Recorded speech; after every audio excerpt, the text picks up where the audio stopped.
அடியேன் ஸ்ரீமதே ராமானுஜாய நமஹ. நம்ம இப்போ திருமாலை பார்த்துட்டுருக்கோம். ஏன் திருமாலை அப்படின்னு வந்தது அப்படின்னு பார்த்துருவோமா? பிரத்யாயுமன் அலங்கராச்சாரியம் கொடுத்துருக்கார். தொண்டடிப்புடியாழ்வார் அருளி செய்த திவ்ய பிரபந்தங்கள் 2இல் முதலாவது எது? திருமாலைங்கிறது முதல் திவ்ய பிரபந்தம். மற்றொன்று திருப்பள்ளி எழுச்சி. இது ரெண்டுத்தையும் தொண்டடிப்புடியாழ்வார் பண்ணினார். திருமாலை அறியாதவன் பெருமாளை அறியான் என வழங்கும் பழமொழியினால் இந்த திவ்ய பிரபந்தத்தின் சிறப்பு அறியத்தக்கது. திருமாலை அறியாதவன்னா இந்த திருமாலை என்கிற திவ்ய பிரபந்தத்தை அறியாதவன் பெருமாளை அறியான், பெருமாளை அவன் அறியமாட்டான் என வழங்கும் பழமொழியினால் இந்த திவ்ய பிரபந்தத்தின் சிறப்பு அறியத்தக்கது. இப்பிரபந்தம் 4000 திவ்ய பிரபந்தத்தில் 1000ஐ சேர்ந்தது. 1000 இது சேர்க்கப்பட்டிருக்கிறது. ஒரு விஷயத்தை குறித்து பல செய்யுள் கூறுவது மாலை எனப்படும். ஏதோ ஒரு விஷயத்தை பல செய்யுள்கள் சொல்லக்கூடியது மாலை அப்படின்னு சொல்லப்படுகிறது. மாலை சின்னலா மாலை அப்படின்றது நம்ம பூ மாலை சொல்கிறோம் இல்லையா, அந்த மாதிரி இது பாமாலை அப்படின்னு வச்சுக்கணும். ஸோ அந்த மாதிரி மாலை அப்படின்னு ஒரு பிரபந்தங்கள் உண்டு. தமிழில் பல வகை பிரபந்தங்களுள் மாலை என்பதும் ஒன்று. மாலை அது திருவேங்கட மாலை, திருவரங்கத்து மாலை அப்படின்ட்டு பிள்ளைப்பெருமாளை எங்கார் பண்ணியிருக்கார். ஸோ அந்த மாதிரி மாலை என்ன ஒரு பிரபந்தம் உண்டு. அந்த மாதிரி ஒரு மாலைங்கிற பிரபந்தம் போல இதையும் மாலை என்று தொகுத்திருக்கிறார் ஆழ்வார். அதுக்கு திரு சேர்த்துருக்காங்க. திரு என்னும் சொல் சிறப்பு பொருளை கூட்டி மாலைக்கு அடைமொழியாய் நின்றது. அதனால் இந்த பிரபந்தம் திருமாலை என்று சொல்லப்பட்டது. இந்த பிரபந்தம் ஸ்ரீ ரங்கநாதனை பற்றி பாடுவதாதலால் திருமாலை என சிறப்பிக்கப்பட்டது. ஸோ அதனால் திரு ப்ளஸ் மாலை திருமாலை அப்படின்னு ஆயிடுத்து. இந்த பாமாலை ஸ்ரீரங்கநாதன் திருவடிகளில் சாத்தும் பூமாலை போலே இந்நூலும் திருமாலை என திருநாமம் பெற்றது. ரங்கநாதனுடைய திருவடிகளில் பூமாலை சாத்துறோம், இதே மாதிரி இந்த பாமாலையும் சாத்திவிட்டார் அவனுடைய திருவடிகளிலே அப்படின்ட்டு. அதனால் இது திருமாலை என்று பெயர் பெற்றது அப்படின்ட்டு இதை சொல்கிறார். அடுத்தது இந்த பிரபந்தத்துக்கு பெயரிடுவது அப்படின்னு ஒரு 2 விஷயம் எடுத்து சொல்லியிருக்கார் சுவாமி. அதாவது நன்னூல் அப்படின்னு ஒரு நூல் உண்டு. தொல்காப்பியம் அப்படின்னு பார்க்குறோம் இல்லையா, தொல்காப்பியம்னால் இலக்கண நூல், இலக்கணம் சொல்லக்கூடிய நூல் தொல்காப்பியம்.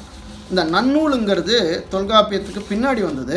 ஆனால் அதை விட இன்னும் சிறந்தது. ஏன்னா அந்த மோர் ப்ராக்டிக்கலாக இருக்கக்கூடிய நூல் நன்னூல். ஸோ அந்த காலத்தில் புலவர்கள் எல்லாம் நன்னூல் படித்தால் தான் அந்த நன்னூல் நல்ல தேர்ச்சி இருக்கிறது தான் அவங்களுக்கு புலமை நல்லா வரும்னு அர்த்தம். இந்த வியாக்கரண சாஸ்திரம்லாம் இந்த நன்னூல்லே இருக்குது. அதாவது தமிழ் வியாக்கரண சாஸ்திரம். இந்த நன்னூல்லே ஒரு பிரபந்தத்துக்கு பெயரிடும் வகையை கூறுகிறார்.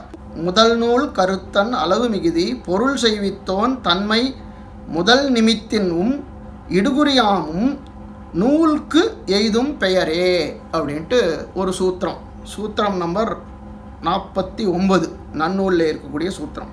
அந்த சூத்திரத்தில் நூலுக்கு எய்தும் பெயரே, அதுக்கு என்ன பெயர் கொடுப்பார்கள் அப்படின்னு ஒரு டெஃபனிஷன். அந்த டெஃபனிஷனை என்ன சொல்கிறாருன்னா, முதல் நூல் கருத்தன் அளவு மிகுதி பொருள் செய்வித்தோன் தன்மை முதல் நிமித்தினும் இடுகுறியினாமும் நூலுக்கு பெயர் எழுதும். இது அதாவது இந்த 5-6 ரீசன் சொல்கிறார். இந்த ரீசனை வச்சுட்டு நூலுக்கு பெயர் ஏற்படும் அப்படின்ட்டு. ஒன்றும் இல்லை, முதல் நூல் அப்படின்னா முதல் அப்படின்னால் நூலுக்கு முதல் எது, அதாவது ஆரம்பத்தில் நூல் எது ஆரம்பிக்கிறதோ அதை வச்சு அதுக்கு பெயர் வச்சுருவாங்க. இப்போது அமலநாதிபிரான் இருக்கு இல்லையா, அமலநாதிபிரான் எப்படி ஆரம்பிக்கிறது? அமலநாதிபிரான் அடியார் கண்ணையாட் படுத்த விமலன் அப்படின்னு அதுக்கு அமலநாதிபிரான் பேர் வச்சாச்சு. கனிநெஞ்சிருத்தாம்பு எப்படி பேர் வந்தது? கனிநெஞ்சிருத்தாம்பினால் கட்டுன்னா பண்ணிவிடுவான்னு ஆரம்பிக்கிறது. அதனால் கனிநெஞ்சிருத்தாம்புன்னு பேர் இருந்துச்சு. அதனால் முதல், அந்த நூல் முதல்னு அர்த்தம். இந்த நூலுக்கு என்ன முதல் வார்த்தையோ அதை வச்சு அதுக்கு பேர் ஏற்படும். அடுத்தது கருத்தன், கருத்துன்னா உட்கருத்து. என்ன கருத்தினாலே அந்த நூல் சொல்லப்பட்டது அப்படின்னால், இப்போது திருப்பள்ளி எழுச்சி அப்படின்னால் எம்பெருமான் பள்ளி எழுந்தராளே திருப்பள்ளி எழுச்சி. அதனால் திருப்பள்ளி எழுச்சி அதனுடைய கருத்தை கொண்டு அதுக்கு ஒரு பெயர் ஏற்படும். அளவை கொண்டு பெயர் ஏற்படும் நூலுக்கு.